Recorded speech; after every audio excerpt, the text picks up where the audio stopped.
আজ মঙ্গলবার পাড়ার জঙ্গল সাফ করার দিন।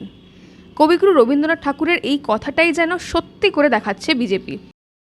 মাত্র এক মাসও হয়নি বিজেপি সরকার গঠন করেছে এই রাজ্যে, আর সপ্তাহ দুয়েক হয়েছে মুখ্যমন্ত্রী পদে শপথ নিয়েছেন শুভেন্দু অধিকারী। আর এর মধ্যেই বিজেপির সাফাই অভিযান শুরু হয়ে গেছে। এ পর্যন্ত কারা কারা কোথায় কোথায় গ্রেফতার হলো, কিভাবে বিজেপি তার সাফাই অভিযান চালাচ্ছে, সবটা বলবো আপনাদের, শেষ পর্যন্ত সঙ্গে থাকবেন।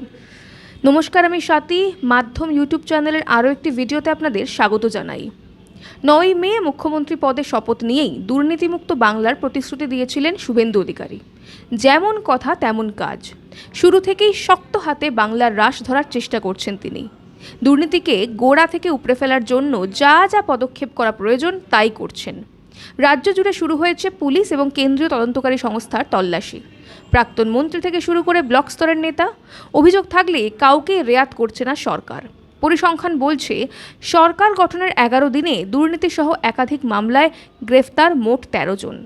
প্রথমেই আসি সাম্প্রতিককালে যে ঘটনাটি ঘটেছে বা যে গ্রেফতারিটি ঘটেছে। দ্য ওয়ান অ্যান্ড অনলি সোনা পাপ্পু 18 তারিখে গ্রেফতার করা হয় তাকে। জমি দুর্নীতি, প্রতারণা সহ একাধিক মামলা ছিল সোনা পাপ্পুর বিরুদ্ধে। গোলপার্কের কাঁকুলিয়া বোমাগুলি কাণ্ডের পর থেকেই বেপাত্তা ছিলেন তিনি।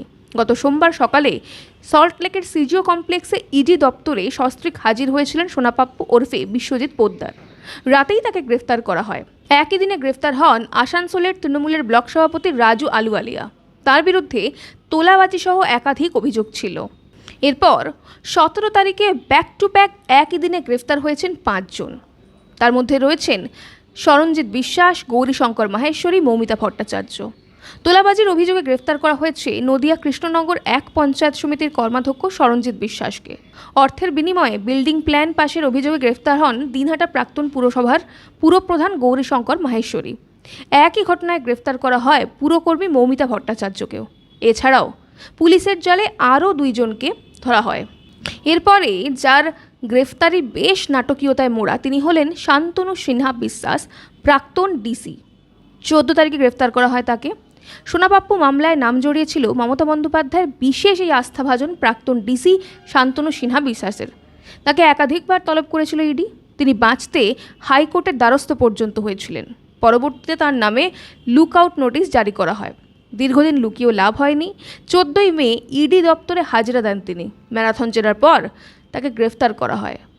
এরপর 13 তারিখ গ্রেফতার হন কাউন্সিলর শান্তনু মজুমদার। মুর্শিদাবাদের বহরমপুরের বাসিন্দা শান্তনু। দীর্ঘদিন ধরে তার বিরুদ্ধে তোলাবাজির অভিযোগ ছিল। গত 13ই মে তাকে গ্রেফতার করে পুলিশ। একই দিনে নিয়োগ দুর্নীতি মামলায় আরও 2 জনকে গ্রেফতার করে সিবিআই।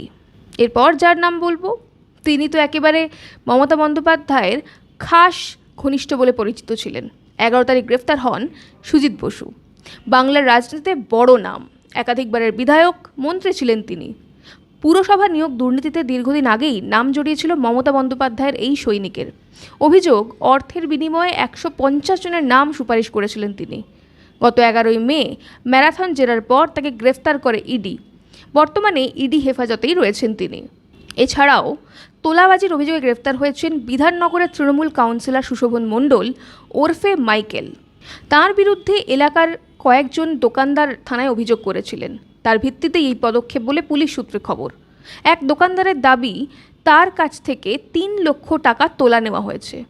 সোমবার রাতে বিধাননগরের 26 নম্বর ওয়ার্ডের পুরপিতাকে গ্রেফতার করা হয়। পাশাপাশি অভিজিৎ পল্লে ওরফে ছোটু নামের একজনকেও গ্রেফতার করেছে বিধাননগর থানার পুলিশ। 2024 সালের 5ই জানুয়ারি রেশন দুর্নীতি মামলার তদন্তে সন্দেশখালীতে গিয়েছিলেন ইডির আধিকারিকরা। অভিযোগ উঠেছিল সেই সময় শেখ শাহজাহানের অনুগামীরা তদন্তকারী আধিকারিকদের উপরে ভয়াবহ হামলা চালায়। ঘটনায় আহত হন ইডির একাধিক আধিকারিক। দেশ জুড়ে শোরগোল ফেলে দেওয়া সেই ঘটনায় বেশ কয়েকজন অভিযুক্ত দীর্ঘদিন ধরেই পলাতক ছিলেন। পুলিশ সূত্রে খবর, গোপন সূত্রে তথ্য পেয়ে নেজার থানার পুলিশ দক্ষিণ 24 পরগনা সোনারপুর এলাকা থেকে 2 অভিযুক্তকে গ্রেফতার করে। ধৃতদের নাম সবিতা রায় এবং মিঠু সর্দার। সবিতা রায় বসিরহাট সাংগঠনিক জেলার তৃণমূল সভানেত্রী এবং সন্দেশখালী 1 নম্বর পঞ্চায়েত সমিতির সভানেত্রী। অন্যদিকে মিঠু সর্দার সন্দেশখালী 1 নম্বর ব্লক তৃণমূলের সভানেত্রী ছিলেন এবং একই পঞ্চায়েত সমিতির কর্মাধ্যক্ষ ছিলেন। এদিকে ইন্দাসে বিজেপির এক কর্মীকে জরিমানা করা এবং ঘরছাড়া করার অভিযোগ উঠেছিল বাঁকুড়া তৃণমূল পরিচালিত ইন্দাস পঞ্চায়েত সমিতির সভাপতি চন্দন রক্ষিতের বিরুদ্ধে। তাকেও সম্প্রতি গ্রেফতার করেছে পুলিশ।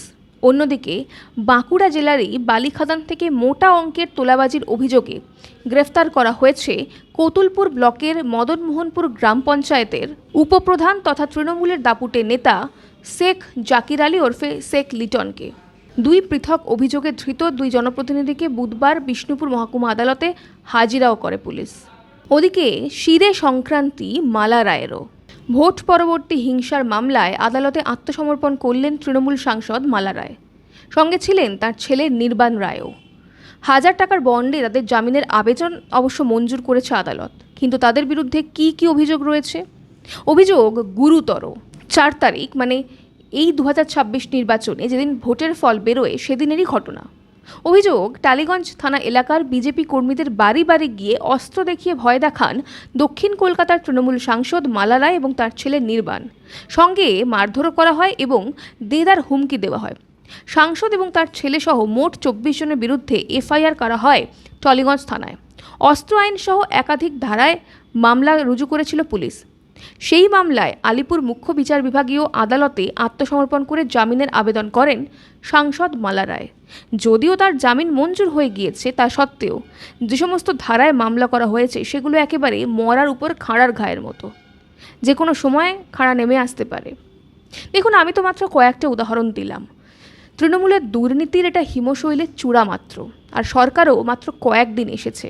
তার মধ্যেই যেভাবে প্রোঅ্যাক্টিভ হয়ে কাজ করছে নতুন এই সরকার, তাতে করে খুব শীঘ্রই জেলে আর জায়গা হবে না। মোটামুটি বছর ঘুরতে না ঘুরতে সমস্ত আগাছা সাফ হয়ে যাবে, আর পাড়ার জঙ্গল সাফ হয়ে মহা জঙ্গলরাজ খতম করে একেবারে আইনের শাসন প্রতিষ্ঠা করবে বিজেপি সরকার। তবে শুধু সরকার নয়, সাধারণ মানুষকেও কিন্তু এগিয়ে আসতে হবে। দুর্নীতি দেখেও যারা এতদিন ভয়ে মুখ খোলেননি, তারা এবার এগিয়ে আসুন সামনে নির্ভাবনায়, নির্ভয়ে এসে পুলিশ প্রশাসনকে জানান। দেখবেন পুরো রাজ্যটাই চোর মুক্ত হয়ে যাবে। আপনাদের এলাকাতেও কি এমন কোনো দুর্নীতিবাজ নেতা আছেন? জানান আমাদের কমেন্ট করে। আজ এই পর্যন্তই, দেখা হবে পরের একটি ভিডিওতে। ততক্ষণ পর্যন্ত সঙ্গে থাকুন, দেখতে থাকুন মাধ্যম।